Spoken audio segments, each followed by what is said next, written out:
Hello dear student, welcome to our YouTube channel. हमारे इस YouTube channel पर आप सभी का बहुत बहुत स्वागत है। आज के इस वीडियो सेशन में हम एक इम्पोर्टेंट जो सब्जेक्ट है, एक इम्पोर्टेंट जो टॉपिक है उस पर डिस्कस करेंगे। और साथ ही साथ हम लोग आज असाइनमेंट 1 जो हमको मिला गया है क्लास 12 के लिए सीजी बोर्ड छत्तीसगढ़ माध्यमिक शिक्षा मंडल रायपुर द्वारा जो असाइनमेंट का अभी यहाँ पे काम चल रहा है, सभी बच्चे इससे अवगत हैं। उसके पूरे सॉल्यूशन की बात करने वाले हैं। आज का हमारा जो सब्जेक्ट रहेगा वो रहेगा रसायन शास्त्र केमिस्ट्री के लिए असाइनमेंट 1 का पूरा सॉल्यूशन मैं आपको यहाँ पे देने वाला हूँ। तो आप वीडियो को अंत तक ज़रूर देखिए और आपको मिलने वाला है यहाँ सभी प्रश्नों के जवाब। मैं आपको यहाँ सभी प्रश्नों के उत्तर किस तरह से आए हैं और कैसे आपको लिखना है उसका एक ब्रीफ डिस्क्रिप्शन देने वाला हूँ। और साथ ही साथ हम लोग यहाँ पे देखने वाले हैं कि अभी काफ़ी दिनों से हमारे इस यूट्यूब चैनल पर वीडियो नहीं आ रहे थे, तो उस संबंध में भी मैं यहाँ थोड़ी चर्चा करने वाला हूँ। ओके, तो सबसे पहले हम लोग देखते हैं असाइनमेंट 1 क्लास 12 सब्जेक्ट केमिस्ट्री के इस पूरे सॉल्यूशन को। ओके, तो देखो सभी प्यारे विद्यार्थियों को मैं सबसे पहले कहूँगा कि जिन्होंने अभी तक हमारे चैनल को सब्सक्राइब नहीं किया है वो सब्सक्राइब कर लें, बेल आइकन को ज़रूर प्रेस कर लें और अपने सारे दोस्तों तक, अपने फ्रेंड सर्कल तक बिल्कुल हमारे इस वीडियो को, यूट्यूब चैनल को शेयर ज़रूर करें। इसमें काफ़ी बेनिफिशियल वीडियो आपको जो मिलने वाले हैं क्लास 11, 12, 9, 10 सब के लिए। लेकिन अभी मैं 10 और 12 पे फोकस कर रहा हूँ क्योंकि लोकल क्लासेस को अभी गवर्नमेंट भी अभी थोड़ा स्लो चला रही है, उनके बारे में कुछ अभी नया न्यूज़ निकल करके नहीं आ रहा है। तो अभी मैंने लोकल क्लासेस के लिए थोड़ी क्लासेस अपलोड करना बंद कर दिया है। तो देखो 10th और 12th के जितने भी स्टूडेंट हैं बिल्कुल हमारे चैनल से जुड़े रहो और बाकी सारे स्टूडेंट जुड़ सकते हो बिल्कुल चैनल के साथ। तो सबसे पहले डिस्कस कर लेता हूँ थोड़ा सा, बस आपके लिए बस 15 सेकंड का समय लूँगा। अभी तक मैंने वीडियो काफ़ी दिन हो गए थे नहीं डाला था, काफ़ी बिजी शेड्यूल चल रहा था मेरा। अभी देखो जैसे ही मैं फ्री हुआ हूँ अब यहाँ से वीडियो डालने का कोशिश मैं जारी कर दिया हूँ और कंटिन्यू आपको वीडियो जो है प्रोवाइड कराते रहूँगा। उम्मीद करते हैं ऐसी वीडियो और इसी तरह के इंपॉर्टेंट टॉपिक पे छोटा छोटा वीडियो मैं जो है आपको ज़रूर प्रोवाइड कराऊँ। एक पूरा क्लास जो है क्योंकि अब प्रोवाइड करा पाना थोड़ा मुश्किल है, शेड्यूल भी थोड़ा बिजी हो गया है और क्लासेस भी अगर स्टार्ट हो जाएंगी तो फिर थोड़ा और टाइम जो है कम मिलेगा। तो मैं आपको बिल्कुल इंपॉर्टेंट टॉपिक के वीडियो लेक्चर आपको प्रोवाइड कराते रहूँगा। जुड़े रहना हमारे चैनल के साथ और इंपॉर्टेंट अपडेट भी आपको बताते रहूँगा। और इस तरह के जो इंपॉर्टेंट नोटिफिकेशन जो आपके छत्तीसगढ़ माध्यमिक शिक्षा मंडल से आ रहे हैं उसमें भी मैं आपको बिल्कुल सपोर्ट करते रहूँगा। तो जुड़े रहना है, बेल आइकन को जरूर प्रेस कर लेना है। ओके, तो फटाफट से देखो क्वेश्चन को डिस्कस कर लेते हैं। देखो सबसे पहला क्वेश्चन क्या दिया है कि निम्नलिखित युग्मों के पदों में विभेद कीजिए। ठीक है, आपको यहाँ पे बस अंतर बताना है, सिंपल सा। फर्स्ट क्वेश्चन है इसमें क्रिस्टली जालक एवं एकाक कोष्टिका और दूसरा क्वेश्चन है चतुष्फल की रिक्ति एवं अष्टफल की रिक्ति। तो देखो फर्स्ट क्वेश्चन का आंसर क्या लिखना है आपको, क्रिस्टली जालक एवं एकाक कोष्टिका में विभेद करना है। आप 2 कॉलम बना लेना बहुत अच्छे से, आप जिस भी पेज में लिख रहे हो असाइनमेंट अपना, ठीक है। और क्रिस्टली जालक और एकाक कोष्टिका को समझो थोड़ा। सबसे पहले तो इनके परिभाषा की चर्चा कर लेंगे। तो क्रिस्टल के अवयवी कणों की त्रिमी आकाश में जो ज्यामिति संरचना बनती है या ज्यामिति व्यवस्था रहती है उसे ही क्रिस्टल जालक कहते हैं। और एकाक कोष्टिका क्या होती है, तो एकाक कोष्टिका किसी भी क्रिस्टल का एक छोटा सूक्ष्मतम भाग होता है, सूक्ष्मतम संरचनात्मक इकाई होती है जिसको अगर बार बार अगर आप दोहराते हो तो एक संपूर्ण क्रिस्टल जालक का निर्माण होता है।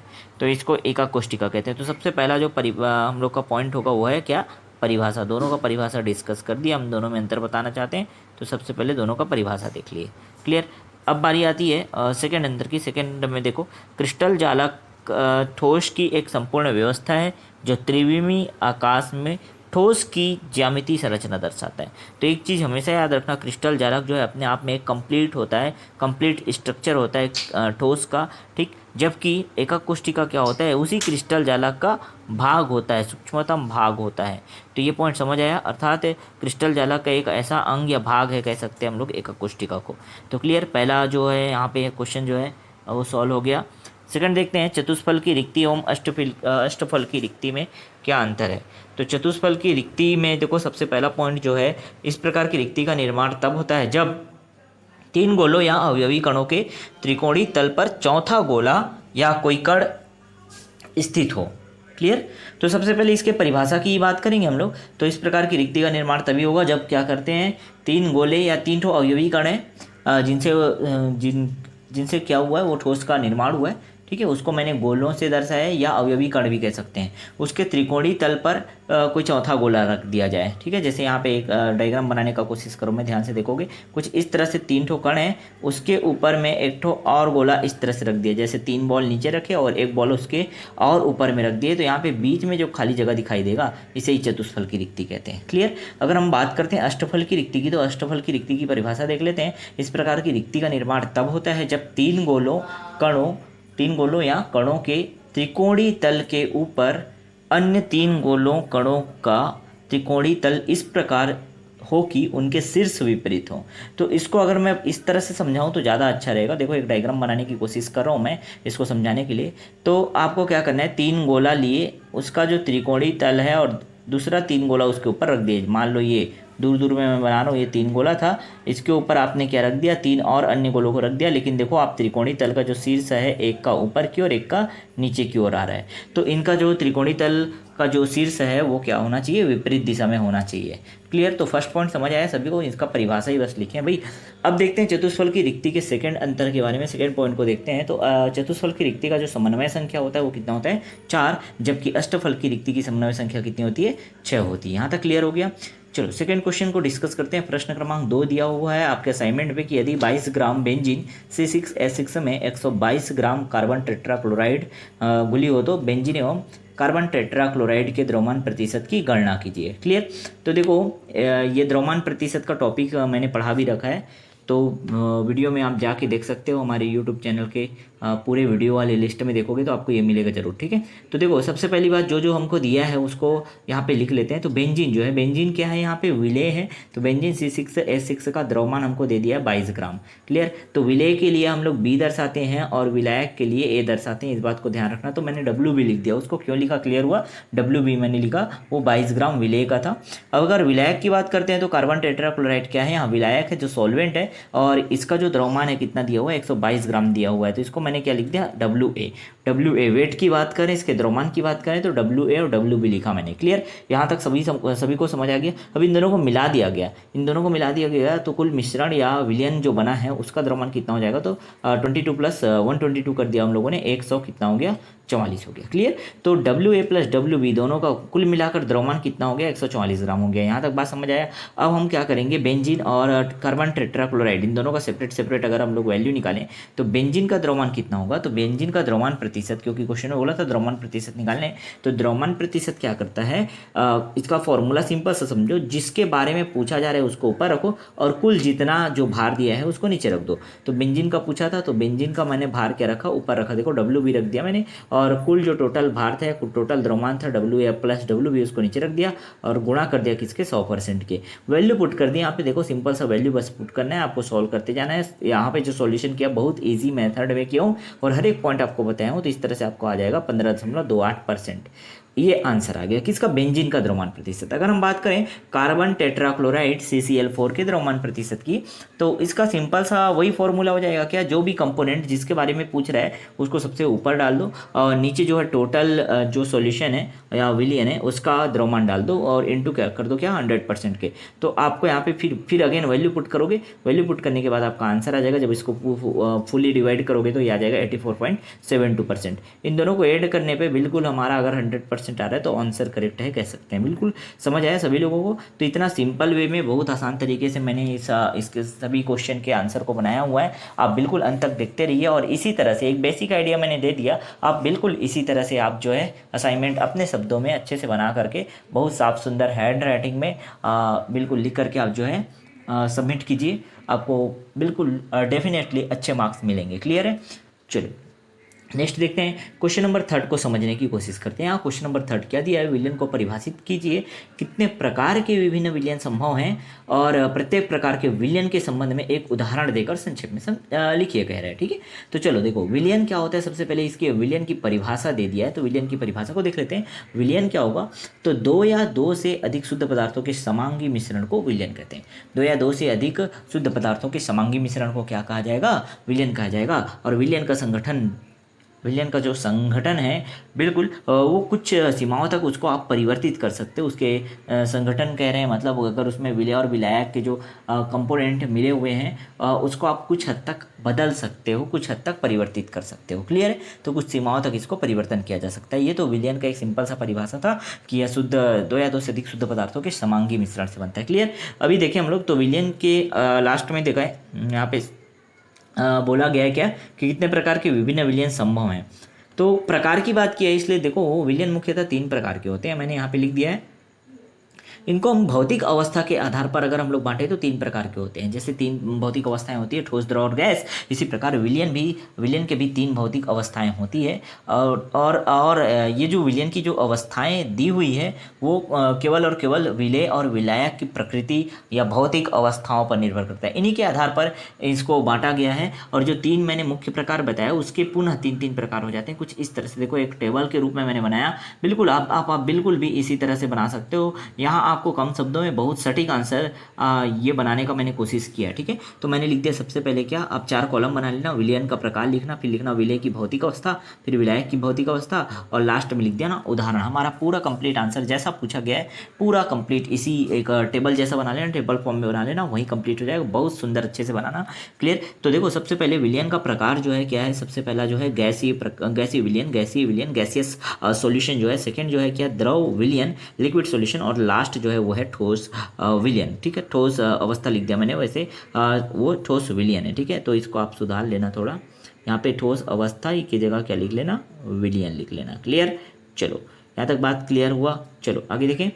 तो यहाँ पे देखो सॉलिड सॉल्यूशन हो गया, लिक्विड सॉल्यूशन हो गया और गैसियस सॉल्यूशन हो गया। ठीक, अब देखो कोई भी विलयन बनता है तो कैसे बनता है। अगर मैंने क्या किया, पानी में किसी चीज़ को घोला, जैसे एक सिंपल सा एग्जांपल लेता हूँ। मैंने जल में क्या कर दिया, जल में आपको शरबत बनाने के लिए मैंने क्या कर दिया, जल में शक्कर घोल दिया।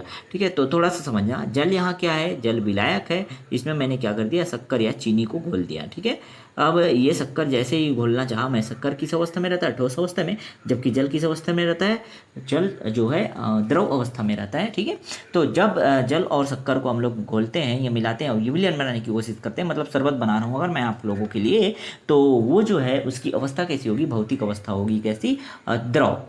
ठीक है, तो यहाँ भी एक चीज़ समझ आ गया कि विलायक जैसा रहेगा, विलायक जिस भौतिक अवस्था में रहेगा, स्वाभाविक बात है विलयन भी उसी भौतिक अवस्था का ही बनेगा। इसी के आधार पर हम लोग देखेंगे। देखो इसके 3 अलग अलग प्रकार होते हैं। तो सबसे पहले गैसियस को देखते हैं, गैसीय विलयन को। क्लियर? देखो गैसीय विलयन में अगर विलय जो है, यहाँ पे देखो विलय और ये विलायक का जो कॉलम है, 2 कॉलम मैंने बनाया बोला, तो देखो विलय अगर गैस है और विलायक भी अगर गैस है तो बन जाएगा क्या, गैसीय विलयन। विलय अगर द्रव होगा और विलायक गैस है तो भी बनेगा गैसीय विलयन। विलय अगर ठोस हो जाए और विलायक लेकिन गैस रहेगा तो भी क्या बनेगा, गैसीय विलयन ही बनेगा। ये बात पूरा क्लियर हुआ। सबका उदाहरण देख लेते हैं। अगर गैस और गैस है, गैस प्लस गैस का उदाहरण अगर हम लोग देखें तो ऑक्सीजन और नाइट्रोजन गैस का मिश्रण, बिल्कुल सही उदाहरण। ठीक है, ये हमको वायुमंडल में दिखने को मिलता है। ठीक, अगर हम लोग सेकेंड बात करें द्रव और गैस का, द्रव प्लस गैस मतलब विलय द्रव होगा और विलायक क्या है, गैस होगा। तो वायुमंडल में जो उपस्थित जल वाष्प हैं, जो वेपर हैं, वो सब क्या है, इसके उदाहरण है। बहुत अच्छा उदाहरण है। वायुमंडल में जो उपस्थित जल वाष्प है वो बहुत अच्छा उदाहरण है द्रव और गैस का। ठीक है, गैसीय विलयन में द्रव और गैस का अच्छा उदाहरण। अगर हम बात करें ठोस और गैस की, तो देखो ठोस और गैस में जो कपूर का नाइट्रोजन विलयन होता है वो बहुत अच्छा उदाहरण है। कपूर ठोस अवस्था में होता है और नाइट्रोजन जो है गैस रहता है। तो कपूर और नाइट्रोजन का जो मिश्रण है वो बिल्कुल अच्छा उदाहरण है। ठीक, समझ आ गया यहाँ तक? अच्छा, बात करें हम लोग आगे। देखो अगर हमारे पास हम दूसरे विलयन के दूसरे के प्रकार की बात करें, द्रव विलयन, तो लिक्विड सॉल्यूशन क्या होता है, देखो इसको फटाफट से इसको भी समझ लेते हैं। लिक्विड सॉल्यूशन में सीधी सी बात है, द्रव विलयन में जो विलायक रहेगा वो द्रव रहेगा। देखो विलायक वाले कॉलम में द्रव आया, लेकिन विलय बदल सकता है। बिल्कुल, गैस प्लस द्रव हो सकता है, द्रव प्लस द्रव हो सकता है और ठोस प्लस द्रव हो सकता है। तो गैस प्लस द्रव क्या बनने वाला है, जल में घुली हुई ऑक्सीजन। जल में घुली हुई ऑक्सीजन इसका अच्छा उदाहरण है। जितने भी ऑक्सीजन है, तालाब हैं, नदी हैं, उसमें ऑक्सीजन अगर घुला हुआ है तो बिल्कुल जल के साथ ऑक्सीजन घुला हुआ है, तो ये अच्छा उदाहरण हम लोग कह सकते हैं कि गैस और द्रव का मिश्रण है। ठीक है, नीचे देखिए द्रव और द्रव का, तो ये तो सभी जानते हो, प्राय सभी घरों में दूध का उपयोग किया जाता है। अगर दूध बाहर से मंगाते हैं हम लोग तो बिल्कुल जल और दूध का मिश्रण करके हमको दे दिया जाता है। तो ये अच्छा उदाहरण है द्रव और द्रव का। ठीक, आगे हम बात करें थर्ड जो हमारे पास दिया है द्रव विलयन में ठोस तथा द्रव का, तो जल तथा नमक का मिश्रण, बहुत अच्छा उदाहरण। नमक क्या है, जो साधारण नमक होता है सोडियम क्लोराइड के नाम से जाना जाता है। ठीक, अब इसकी बात करें तो ये होता है ठोस अवस्था का, इसमें अगर हम लोग जल में घोल देते हैं तो इसका जो मिश्रण बनेगा उसको द्रव विलयन कहेंगे। और यहाँ पे विलेय और विलायक जो है कैसे रह गए, ठोस और द्रव हो गए। तो आई होप सभी लोगों को समझ आ रहा होगा। लास्ट जो है ये देख लेते हैं ठोस अवस्था, सॉलिड सॉल्यूशन। सॉलिड सॉल्यूशन की बात करें, सॉलिड सॉल्यूशन कैसा होगा, ठीक है, ठोस अवस्था वाला विलयन कैसा होगा उसकी बात करते हैं। तो ठोस अवस्था में ऑब्वियस बात है हमारे पास जो विलायक रहेगा वो ठोस अवस्था में ही रहेगा। क्लियर, तो चलो मैं थोड़ा आप लोगों के लिए यहाँ पे ऐसे कर देता हूँ। हाँ, सबको नोट कर लेना, वीडियो पॉज करके नोट कर लेना अगर आपको नोट करना है तो। मैं यहाँ समझा रहा हूँ, बिल्कुल आप समझते जाओ और अपने शब्दों में भी लिख सकते हो, और चाहो तो इसको देख करके आप नोट्स भी अपना बना सकते हो। इसी को असाइनमेंट के तौर पर आप बना करके बहुत अच्छे से लिख करके आप सबमिट कर सकते हो। क्लियर, तो देखो ठोस अवस्था या सॉलिड सॉल्यूशन जो है वो गैस और ठोस का मिश्रण होता है। ठीक है, गैस और ठोस, तो विलेय गैस रहेगा और जो है क्या बोलते हैं यहाँ पे विलायक जो यूज होगा वो ठोस अवस्था रहेगा। उदाहरण देखें तो हाइड्रोजन तथा पैलेडियम का मिश्रण इसका बहुत अच्छा उदाहरण है। अगर हम बात करें ठोस अवस्था में दूसरे प्रकार की, तो ये होता है द्रव तथा ठोस। अगर विलायक ठोस होगा और विलेय क्या होगा, द्रव होगा, तब भी क्या बनता है, ठोस अवस्था बनता है। और इसका अच्छा उदाहरण है पारे और सोडियम के साथ जो अमलगम बनता है। ठीक है, पारा मरकरी जो है क्या बनाता है, अमलगम, किसके साथ, सोडियम के साथ। तो बहुत अच्छा उदाहरण है इसका। और लास्ट जो हमारे पास दिया हुआ है वो है ठोस तथा ठोस। ठोस और ठोस में देखेंगे तो कॉपर और सोने का जो मिश्रण होता है, जो अलॉय बनते हैं, वो बहुत अच्छे उदाहरण है इसके। क्लियर, तो इस हिसाब से हम लोगों ने इसके प्रकार को समझा उदाहरण से, जैसा क्वेश्चन में बोला था मैंने आप लोगों को समझाने का कोशिश किया। आई होप सभी लोगों को बहुत मज़ा आ रहा होगा, समझ आ रहा होगा चीज़ें जो है।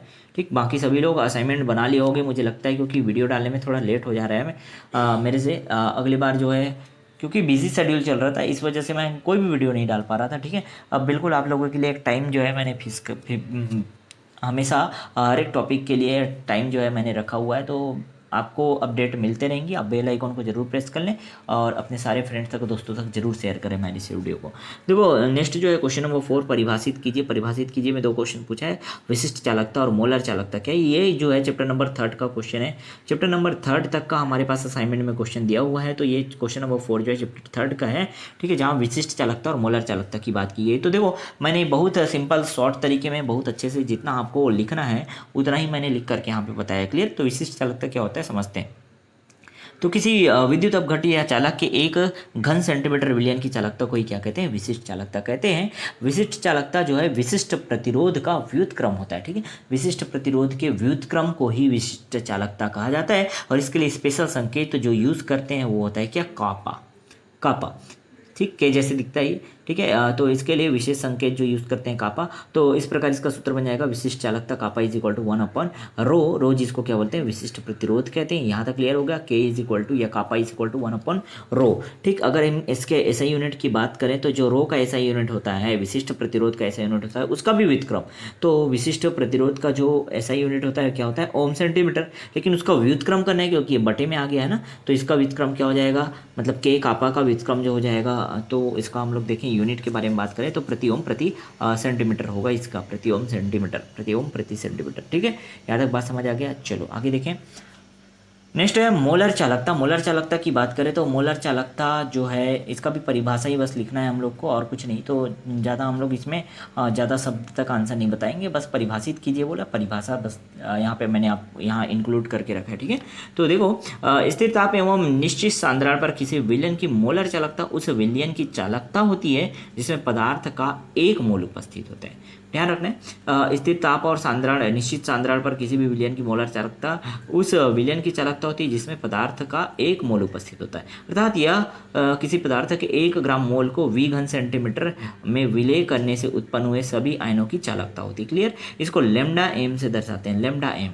ठीक, लेमडा एम। अब ये लेमडा क्या है, ये लेमडा इस तरह से लिखते हैं, कई लोग लेमडा ऐसा भी लिखते हैं। ठीक है, तो ये जो लेमडा मैंने लिखा वो कैपिटल लेमडा है, याद रखना। जैसे इंग्लिश में अल्फ़ाबेट में होते हैं ना कैपिटल और स्मॉल लेटर, वैसे ये कैपिटल लेमडा है और ये स्मॉल लेमडा है। ठीक है, तो टेंशन नहीं लेना है, ये लेमडा दोनों लेमडा है, बिल्कुल दोनों सही हैं। लेकिन यहाँ हम लोग जो संकेत यूज़ करते हैं वो कैपिटल लेमडा एम से इसको डिनोट करते हैं मोलर चालकता को। क्लियर, तो आई होप इतना आप लोगों के लिए पर्याप्त रहेगा। उसी के अकॉर्डिंग मैंने यहाँ पे आंसर बनाया है।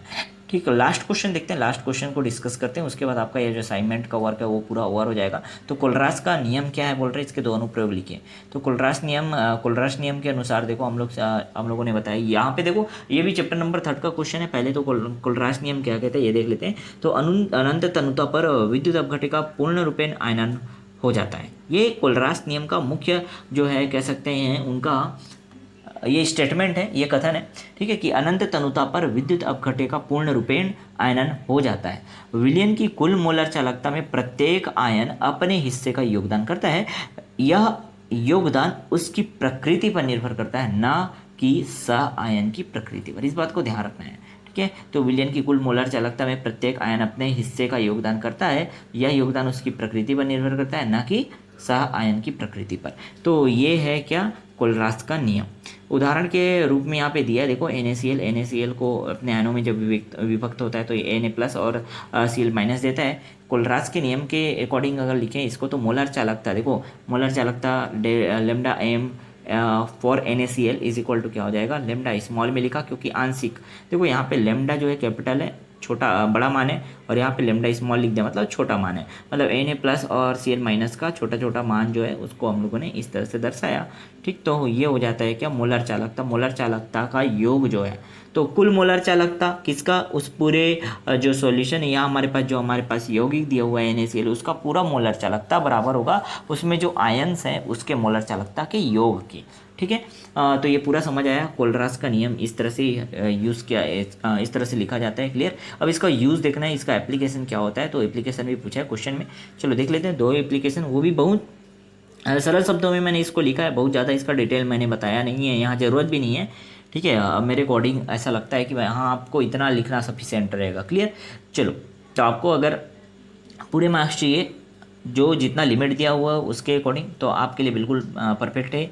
देखो अनुप्रयोग में फर्स्ट पॉइंट देखो, दुर्बल विद्युत अपघटियों की अनंत तनुता पर तुल्यांक चालकता या आणविक चालकता का निर्धारण करना इसका सबसे पहला अनुप्रयोग है।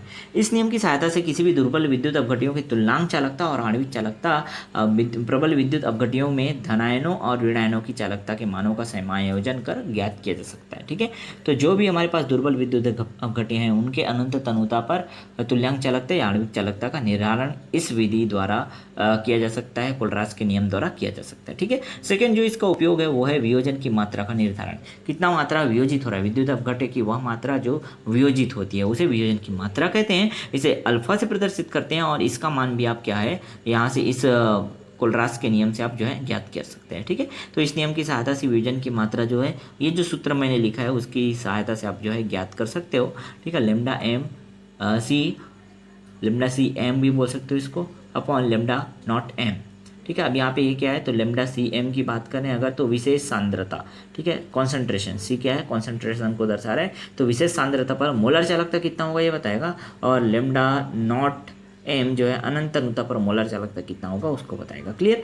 तो आई होप ये 5 क्वेश्चन आप लोगों को बहुत अच्छे समझ आया होगा। उम्मीद करता हूँ सब लोगों को ये बहुत हेल्पफुल रही होगी। अगले असाइनमेंट के लिए भी तैयार रहना। इसके साथ साथ जो वीडियो लेक्चर अभी कंटिन्यू मैं करा रहा था उसकी भी कोशिश रहेगी कि जल्द से जल्द आपको कंटिन्यू मैं वो वीडियो प्रोवाइड कराऊँ।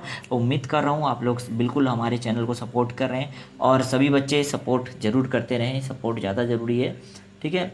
ये जो हमारा चैनल है एक ऐसा कंटेंट हम आपको प्रोवाइड कराने की कोशिश कर रहे हैं जैसा बाकी किसी चैनल में नहीं मिल रहा है आपको या ना मिल पाए, लेकिन हम लोग अपना बेस्ट देने की कोशिश कर रहे हैं, ठीक है। जहाँ से भी आपको ज्ञान मिल रहा है बिल्कुल आप लेते चलो, और अगर हम आपके लिए थोड़ा हेल्प कर पा रहे हैं तो बिल्कुल हमारे चैनल को ज़रूर सपोर्ट करो। वीडियो अच्छा लगा तो लाइक करो और अधिक से अधिक लोगों तक शेयर जरूर करो, अवश्य करो। अपने सारे सोशल मीडिया हैंडल में जितना भी आप हैंडल करते हैं सब में जो है हमारे चैनल को ज़रूर से ज़रूर आप जो है शेयर करो, ओके।